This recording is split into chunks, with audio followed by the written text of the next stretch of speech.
सभी को नमस्कार और फिर एक बार मेरे पॉडकास्ट को ट्यून करने के लिए बहुत दिल से मैं आप लोगों का आभारी हूँ।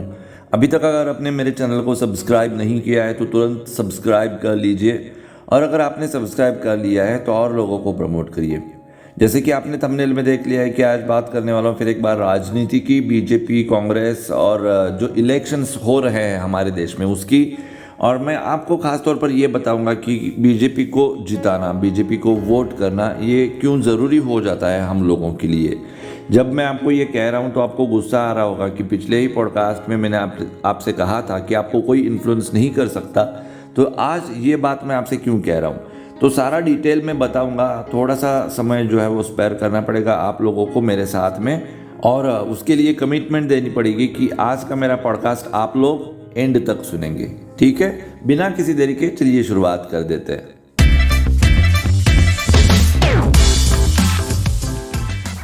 जैसे मैं आपको बार बार बोलता हूं कि मैं कह रहा हूं इसलिए आपको नहीं मानना है। मैं कभी भी किसी की बात नहीं मानता, मैं खुद सोचता हूं और उसके बाद मुझे जो लगता है वो मैं आपको बताता हूं। वैसे ही आज शुरुआत में ही आप लोगों को बता देता हूं कि फिर एक बार रिमाइंडर है कि आपको इसलिए नहीं मानना है क्योंकि मैं कह रहा हूं। मैं होता कौन हूं? मैं जस्ट मेरा ऑब्जर्वेशन आपके सामने रखूंगा। At the end of the day decision जो है वो आप ही को लेना है। तो मैं आपको बताने वाला हूं कि बीजेपी को वोट करना ज़रूरी क्यों हो जाता है। उससे पहले ये बताना चाहता हूं कि क्या मेरा मूड चेंज हो चुका है। पिछले पॉडकास्ट में मैं तो मोदी जी को नहीं लेकिन बीजेपी एंड आरएसएस को बहुत ज़्यादा हेवीली क्रिटिसाइज कर रहा था।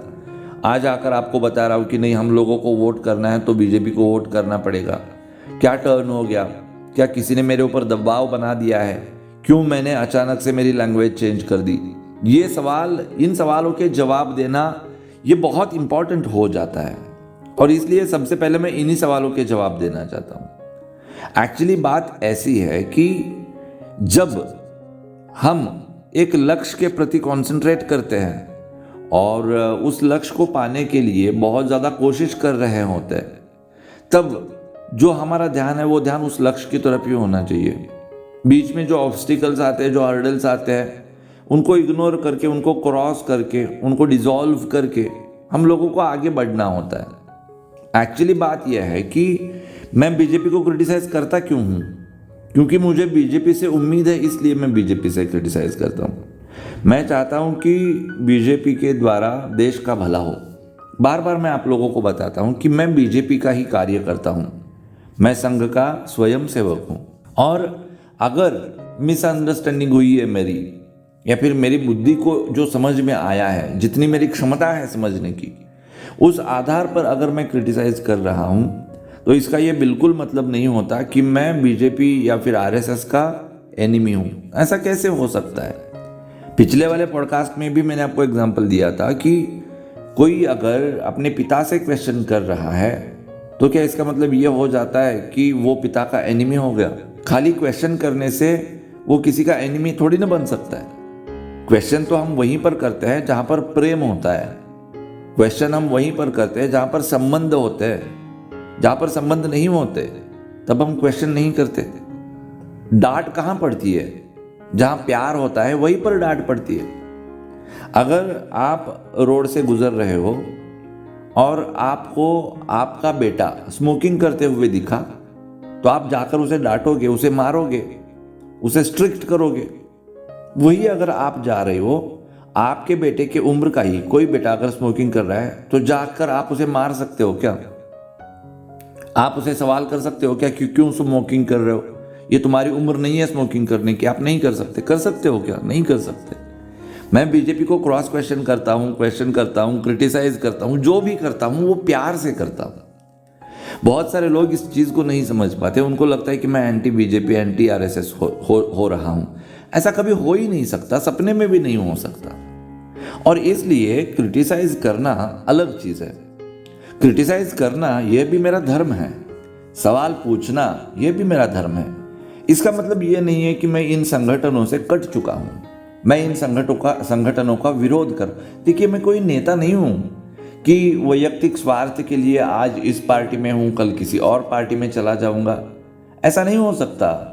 अगर निजी स्वार्थ के बारे में मैं सोचता तो इतनी कटु, इतनी स्ट्रेट फॉरवर्ड बातें मैं पॉडकास्ट में कभी नहीं कहता। तब जब मुझे पता है कि इसके रिपरकशंस क्या आएंगे, इसकी रिएक्शन क्या आएंगी, इसके लिए मुझे क्या कीमत चुकानी पड़ेगी। ऐसा नहीं है कि मैं इन चीज़ों से अवेयर नहीं हूँ, इन चीज़ों के बारे में अवेयर होते हुए भी अगर मैं ये काम कर रहा हूँ, सच्चाई से बीजेपी एंड आरएसएस को क्रिटिसाइज कर रहा हूँ कि इट शोज माई इंटेग्रिटी, तो ओवरऑल देखा जाए तो मैंने आपको क्लियर कर दिया कि क्रिटिसाइज करना, सवाल करना मतलब दुश्मनी नहीं है।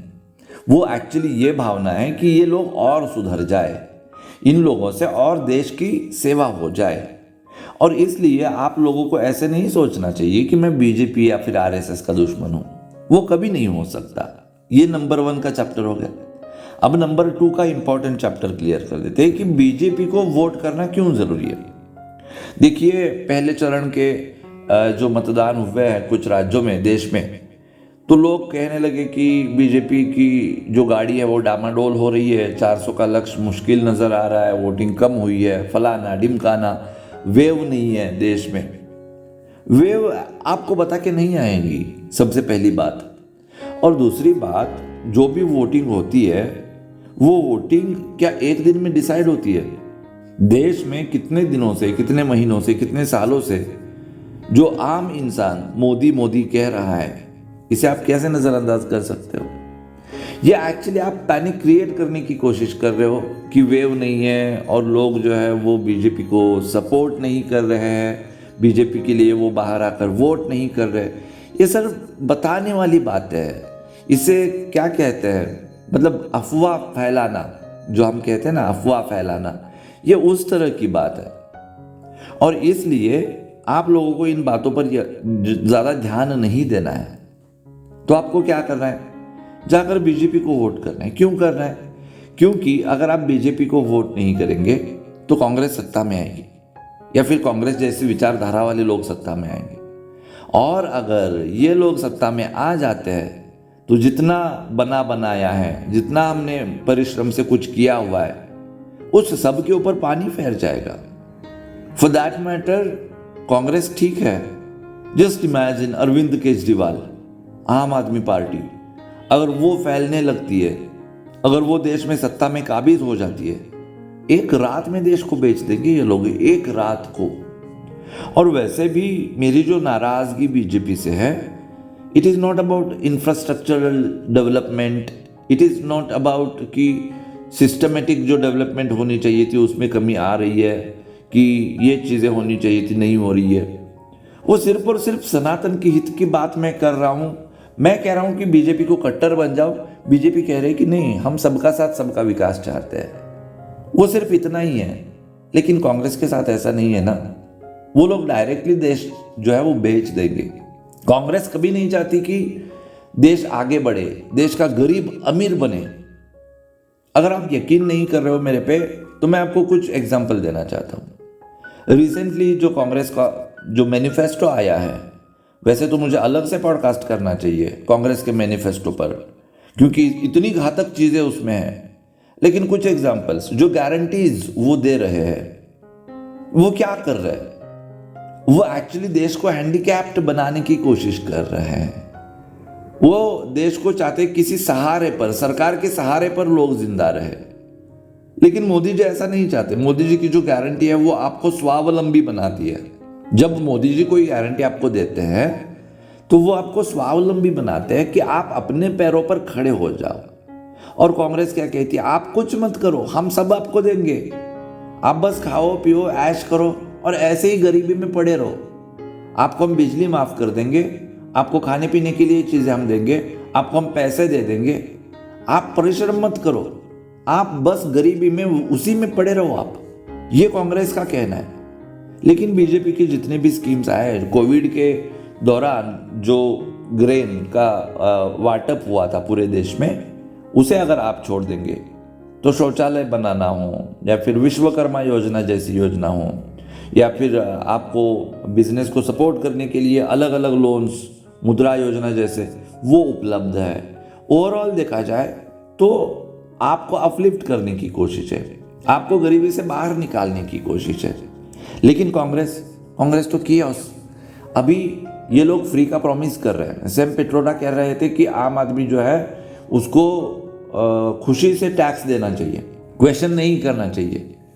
अगर ये लोग इतनी सारी चीज़ें फ्री कर देते हैं तो फिर टैक्सेशन बढ़ेगा, फिर हमारे जेब से ही पैसा जाएगा। अब कर्नाटका का एग्जांपल देख लीजिए आप, यहाँ पर बिजली मुफ्त है, लेकिन कमर्शियल की जो बिजली थी वो महंगी हो चुकी है, और इसलिए जो लोग छोटा भी दुकान चलाते हैं उनको बिजनेस करने में मुश्किल आ रही है, वो बिजनेस नहीं कर पा रहे हैं, और यहाँ पर जो है वो सिस्टम जो है वो कोलैप्स हो रही है। ये हो गया है यहाँ पर हाल, एक के जेब से निकालो दूसरे के जेब में डालो। अभी अगर आप घर खरीदते हो तो वो कुछ रजिस्ट्रेशन टैक्स वगैरह देना पड़ता है आपको, घर खेत या फिर कुछ भी आप खरीदते हो तो वो जो टैक्सेशन था वो पूरा का पूरा इन्होंने बहुत ज़्यादा बढ़ाया है। एग्जैक्टली कितना बढ़ाया मुझे नहीं पता कर्नाटका में, लेकिन बहुत ज़्यादा बढ़ाया। अब अगर आप क्वेश्चन मार्क लगाते हो क्यों बढ़ाया, तो कहते हो कि इतना सारा हम फ्री में दे रहे हैं, कहाँ से देंगे? अगर इतना सारा फ्री में देना है तो बढ़ाना पड़ेगा। इस तरह के जवाब देते हैं। और इन सब से परे जाकर मैं आपको कहना चाहता हूँ, अगर कर्नाटका का विषय निकला है यहाँ पर, तो लोकसभा के चुनाव मुंह पर है ना, इसलिए ये सर्वाइव हो रहा है। मुझे नहीं लगता कि लोकसभा के चुनाव होने के बाद ये फ्री की जो रेवड़ी बढ़ रही है कर्नाटका में वो ज़्यादा बढ़ सकेगी, क्योंकि बहुत ज़्यादा स्ट्रेस ट्रेजरी पर आ रहा है, स्टेट की जो ट्रेजरी है उसके ऊपर आ रहा है, तो ये ज़्यादा सर्वाइव नहीं कर पाएंगे। तो झूठ मूठ के वादे करो जैसे केजरीवाल ने किए थे, सत्ता में आओ, देश को लूटो, अपनी पॉलिसी मतलब घर, फैमिली, रिश्तेदार, इनको चमका दो, इनको अमीर बना दो, पैसा लूट दो, स्विस बैंक में पैसा रख दो, बात खत्म। देश आपका कहाँ से कहाँ चला जाएगा? ऐसा तो नहीं हो सकता। देखिए कन्नड़ा में एक कहावत है, बड़वन सिट्टू दवड़ेगे मूला। अब ये बड़वन सिट्टू दवड़ेगे मूला क्या है वो मैं आपको एक्सप्लेन नहीं करूंगा, बहुत लंबा पॉडकास्ट हो जाएगा। उसका तात्पर्य ये है कि परिस्थिति देखकर आपको डिसीजन लेना चाहिए। आपका डिसीजन ऐसा नहीं होना चाहिए कि जिसकी वजह से आपको बहुत ज़्यादा पछतावा करना पड़े। एक गरीब था, उसको जो है दांत में दर्द हो रहा था तो उसने दांत ही निकाल दिया। ऐसा नहीं हो सकता ना। अगर बीजेपी से मुझे कुछ शिकायत है तो मैं उसके ऊपर काम करूंगा, बीजेपी को मैं नहीं निकाल सकता। अगर बीजेपी को मैं इस तरह से निकाल दूंगा तो कितना बड़ा नुकसान होगा मेरा। इसलिए कहते हैं कन्नड़ा में कि बड़वन सिट्टू दवड़ेगे मूला। और इसलिए मैं आप लोगों को बता रहा हूँ कि इस तरह से हम गुस्से में आकर इमोशनल होकर डिसीजन नहीं ले सकते, प्रैक्टिकली सोचना पड़ेगा। और इसलिए ये सारी की सारी चीज़ें मैंने आपके सामने रख दी है। अगर आपके प्रदेश में अभी तक चुनाव नहीं हुए हैं तो आपको इन मुद्दों को सोचना पड़ेगा। देखिए बीजेपी को अगर अभी मैं क्वेश्चन मार्क नहीं लगाऊंगा तो बीजेपी मुझे कभी सीरियसली नहीं सुनेगी। मैंने क्वेश्चन मार्क लगाया, बीजेपी को वो सीरियसली लेना पड़ा, दैट इज माई सक्सेस। अब उसके ऊपर मैं फ्यूचर में काम करूंगा, निगोशिएशन करूंगा। लेकिन अगर बीजेपी जीतेगी ही नहीं तो मैं निगोशिएशन किसके साथ करूंगा? कांग्रेस तो मुझे खड़ा भी नहीं करेगी दरवाजे पर, न घर का न घाट का हो जाऊंगा मैं। ऐसे नहीं हो सकता। और इसलिए बीजेपी को वोट करना ये बहुत ज़रूरी हो जाता है। मैं लफ्ज़ों के साथ खेल करके किसी चीज़ को ऐसे जस्ट मैनिपुलेट करके आपको बता रहा हूँ, ऐसा नहीं है। It's a fact. और अगर आपको यकीन नहीं आ रहा है तो इट्स ऑल राइट, आप सोच कर देखिए। वैसे भी शुरुआत में मैंने कहा था, अब लास्ट में भी कह रहा हूँ, at the end of the day decision आपको लेना है। मैं आपको प्रेशर नहीं कर रहा, मैं आपको इन्फ्लुएंस नहीं कर रहा कि आपको बीजेपी को ही वोट करना है। वो आपका डिसीजन है, वो बहुत इंपॉर्टेंट डिसीजन है। कुछ फीड आपको करना था, कुछ आपको देना था, वो मैंने आपको दे दिया, वो मैंने आपको बता दिया। बाकी डिसीजन जो है वो आपका है। आप इस देश के नागरिक हैं, आप सुप्रीम हैं, आप सर्वोपरि है।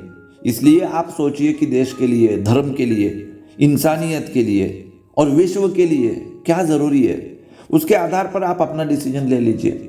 बाकी मुझे जो बताना था वो तो मैंने आपको बता दिया है, ठीक है। तो चलिए यहाँ पर इस पॉडकास्ट में लेता हूँ मैं विराम, फिर आऊँगा मैं आपसे मुलाकात करने के लिए। तब तक आप सब लोग ख्याल रखिए खुद का, उनका भी ख्याल रखिए जिनसे आप मोहब्बत करते हैं। Love you all, Vande Mataram, जय हिंद एंड भारत माता की जय। नमस्कार।